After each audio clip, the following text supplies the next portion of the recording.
states that when going up hills, the clutch slips excessively and makes loud noises.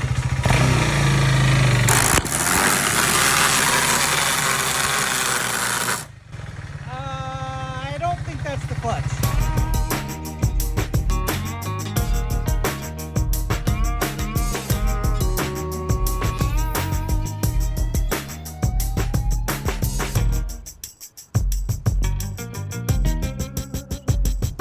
What's going on, guys? Kyle Bradshaw here. Today we're doing a complete drivetrain swap. We're also going to swap the tires, but that'll be a separate video. But the drivetrain swap today on the 390 Adventure. We're currently running an aluminum JT sprocket here. It's a 45 in the rear, and I'm running a 14 up front. And I'm going to be putting on the primary drive chain from Tusk. So the primary drive train kit comes with the chain itself. Right here, nice, beautiful, shiny gold chain. And it comes with a clip-style master link. Now, I'm not really a fan of the clip-style master links, but I'm going to go ahead and put it on anyway, and then I'm going to order an actual rivet master link that I can put on at a later date. Now, for sprockets, I'm running a 45-tooth JT Racing aluminum sprocket. That's the Race Light sprocket. It's the same one I have on here already. And then two different front sprockets, countershaft sprockets. I got a 14 and a 15. Now I'm going to go with the 14. I really like the 14 for the off-road benefits. It gets me quicker off the line and things of that nature. Now, I did lose probably 7 miles an hour off my top end when I put the 14-2 sprocket on. And I also have a brand new 15-2 sprocket that if I was going to do a bunch of highway riding or go on a long highway trip, I could actually put this sprocket on, run that highway trip, and then swap back to the 14 when I got to the more technical dirt sections. So the first step of this process is I'm going to actually remove the old chain first. I like doing that because the chain tool, this here is the Motion Pro PBR. Man, I've used this thing like 100 times. I love it. It's super durable, and it makes breaking, pressing, and riveting your chain super, super simple. Link to that down in the description. If you don't have a PBR tool and you have a chain drive motorcycle, you need one, so go get one. So I like removing the chain first. I'm going to press this pin straight through the backside using the press function of the PBR. I'm then going to remove the wheels, change my tires, change out this rear sprocket, change out the front sprocket, and then the last thing I'm going to do is install the chain and fit the master link. It's quite a process, but it's going to be a lot of fun. So why don't you grab a cold beverage and join me on this complete drivetrain replacement on my 390 Adventure.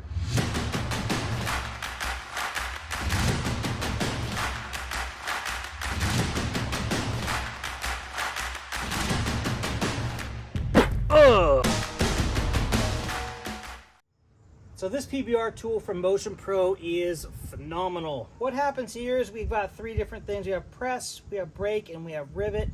The first thing we're going to be doing today is rotating this little block that they have in here around so that the B for brake lines up with brake on the tool.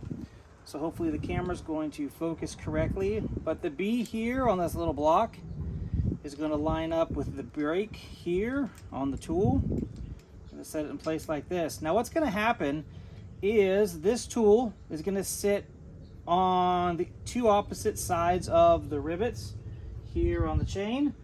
And then what's going to happen is this pin here in the center is going to go down, and this is going to push the pin right out of the chain. It's a super cool process. It's such a great tool. It really makes the job super easy. You can get a grinder out and grind and push and do that kind of stuff too, but this makes it so simple. We're going to recess this guy right here so that can sit on top of the pin to begin with, and that's going to center it. All right, so set up here in the brake format, what we're going to do is we're going to set this on the back side of the chain. We're going to align that hole right up with the rivet. We're now going to bring this guy in, and it's going to set right over the top of this other rivet. So what we're doing is we're basically putting these 2 holes over that rivet, and now this piece right here is a shaft that's going to drive that pin right through the back side. So what I'm going to do here is put just a little bit of pressure. What this is going to do is it's going to squeeze those 2 plates together just a little bit. Nice and tight. Now, I can take a ratchet or I can take a box end wrench or whatever I want to use.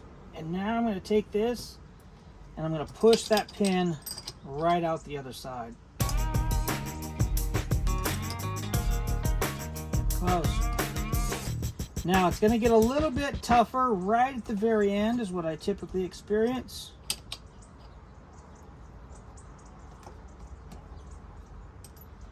There it is.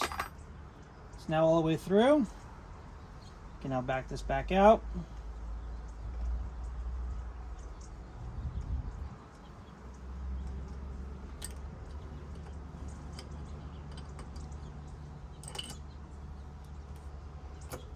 Loosen this back up. And we should be able to have our pin fall out in our hand just like that. Perfectamundo. And now our chain has been broken. Here's my old nasty crusty chain, just came off the motorcycle. Uh-oh. Looks like I'm actually missing a roller right here. See how skinny that is? I'm missing a roller there as well.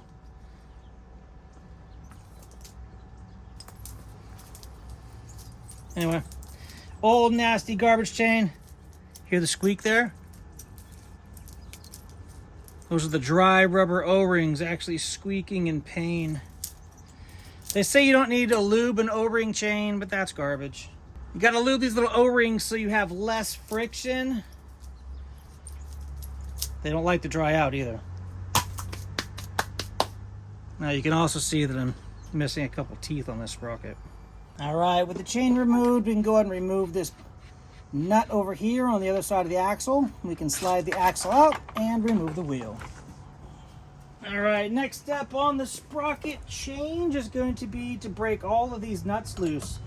Now, this is my trail side ratchet that I use. Super awesome, fine teeth from Titan. I love the fact that it's a 1/4 inch on one and 1/8 inch on the other. Now, I need a breaker bar, so what I use is my 17 mil. Whoops, not my 17, that's a 14. What was I thinking? What was my 17? All right, I use my 17-inch box end as my breaker bar when I'm out there on the trail. It gives me tons of torque and allows me to do all the breaker bar action that I need with small tools like this out on the trail.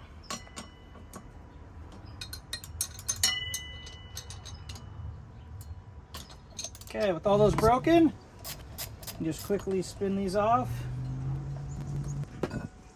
Flip my sprocket off. Whoa, look at the action on the inside of this. Thing weighs absolutely nothing. Be a frisbee for the kids. All right, right here is going to be the brand new aluminum sprocket. Now this is what it looked like new. So let's set this on here real quick and see how much metal I wore off this thing. That's crazy, huh? Let's see if I can't line these up. Wow.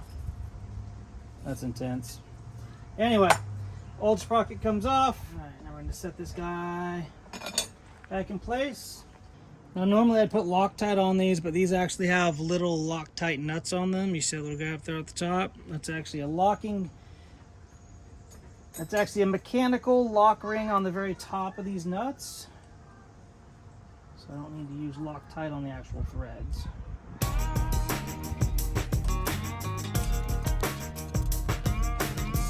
All right, next up, front sprocket. So up here for the front sprocket, we're gonna have to remove this bolt right here. Be careful, there's a spacer back behind and then these 3 bolts. So I'm gonna start with the spacer at the top. Again, there's a spacer sitting right back here. Oh, there it goes, just fell out and almost got lost. Here it is, make sure you don't lose that guy. Now I'm gonna swap this out for an 8 mil.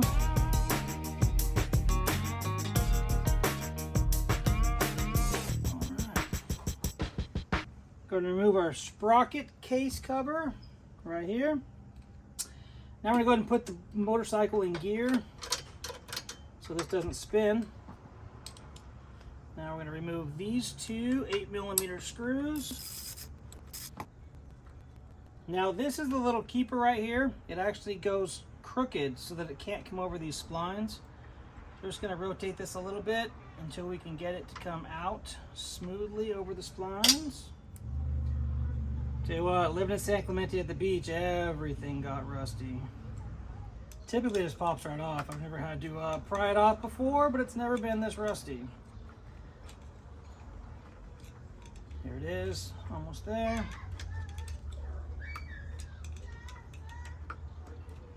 Get you over to a dance party on the inside of the house.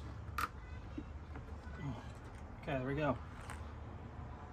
Ooh, really rusty on the inside. You should be able to see that where the actual teeth sit when it's screwed in is exactly opposite from where those holes are at. I'm now going to slide the sprocket off. And as you can see here, there's a little bit of tooth wear. Look at that. A little bit sideways. Not too bad though. Let's go ahead and line these up. A little bit of crooked teeth.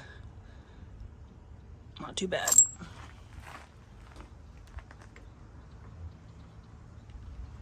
I'll slide the new one in place.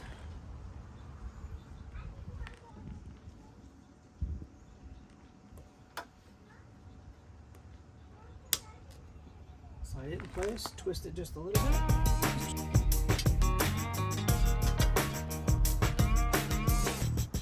All right, there we go. We got both the sprockets on. We got the new tire installed. Thank you, Harper, for your help. Harper just did a complete tire installation all by herself with the Rabbit Honda. That was pretty awesome, Harps. All right, now that we got the sprockets both installed and our brand new tire put on, thank you, Harper, for your help. Harper just did a complete Rabbit Honda installation of this tire all by herself. It was so rad. Now it's time to get onto the chain. Yeah, can I put the chain on? Yeah.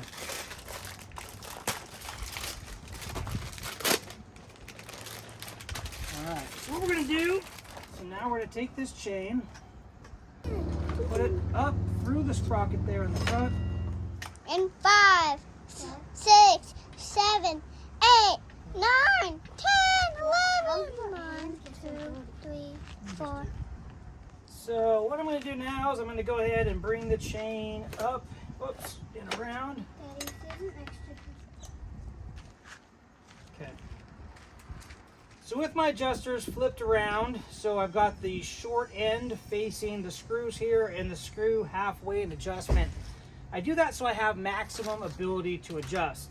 So at this point in the game, I could actually loosen this back up and install my 15 tooth sprocket if I wanted to add an extra tooth there in the front. And as my chain starts to get worn out, I'll have plenty of adjustment to be able to crank that away. So it looks like I need to remove 2 links right here in the center before I install my master link.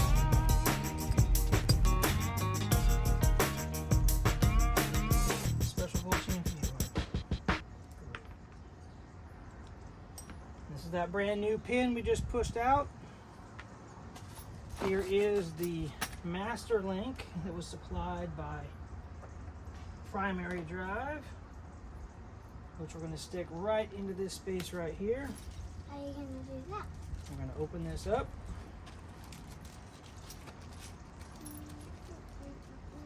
And this is going to be a bag of lube. Going to make sure that we appropriately grease these rollers right here, or pins I should say.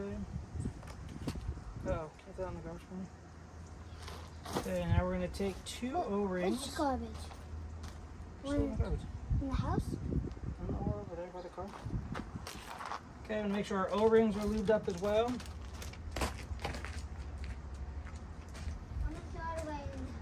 We're now going to slide this in through the back side of the chain.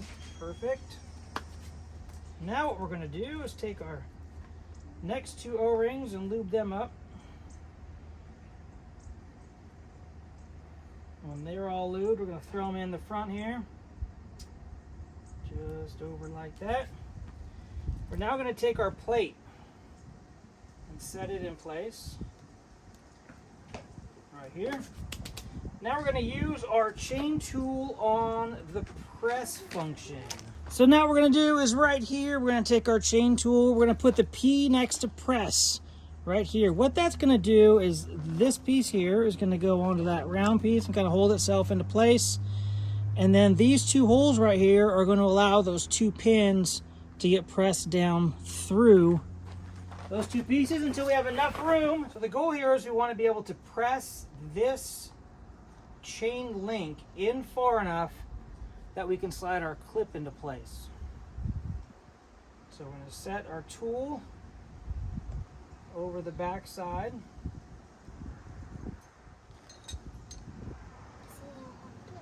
Now we're just going to press this in until we can get to the groove.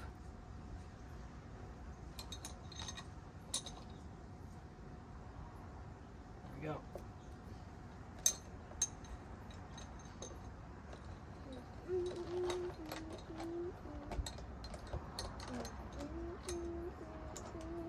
So we had to press that in to where we could get to the groove in order to be able to slide. So now we're going to slide our locking pin into place. Now it wants to go the direction that the chain is going to be spinning. So we want this rounded piece to go forward the way that the chain is spinning. So we're going to slide this in and pull it forward. There it is. There it is. There's our clip pin installed and ready to go. Now we have the bike 90% assembled. We're going to go ahead and put our chain cover back on there on the front. And then I'm actually going to put the motorcycle up on the rear stand so I can actually get proper adjustment of the chain. Now whenever I adjust my chain, I put it on the rear stand. That way the motorcycle itself has pressure on the suspension. And now what I'm going to do is I'm going to go ahead and take out this adjuster until my chain has about the proper amount of slack. I'm going to take a look down here and see exactly where I'm lined up and repeat that process on the other side. Now that it looks like I have the proper amount of chain adjustment there, I'm going to go ahead and tighten my axle bolt on the other side. Now when I do this process, I like to put a rag into the sprocket here. That's going to push this axle forward as far as it can go.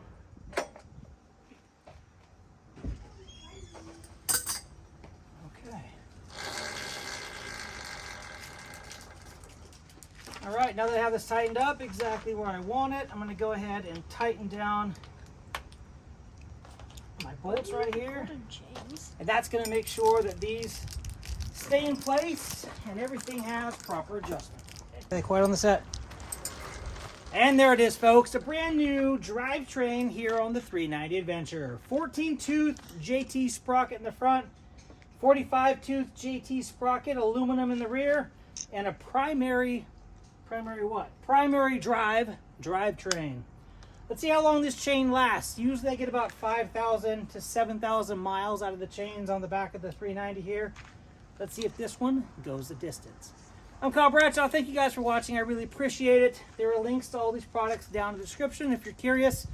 If you need tires, take a look at manybikes.biz, and of course I've got Amazon affiliates as well as Rocky Mountain, so take a look at those links if you're looking to make purchases here in the future. Doesn't cost you any more, but the channel gets a little bit of a kickback, so thank you very much if you've used those links. Well, now it's time to get this thing out on the road. Thank you guys for watching. I really appreciate it. Make sure you tune in to the Rabaconda installation video where Harper did the entire process herself. It was pretty rad. Anyway, hope you guys have a great weekend. Until next time, take care. Ride safely.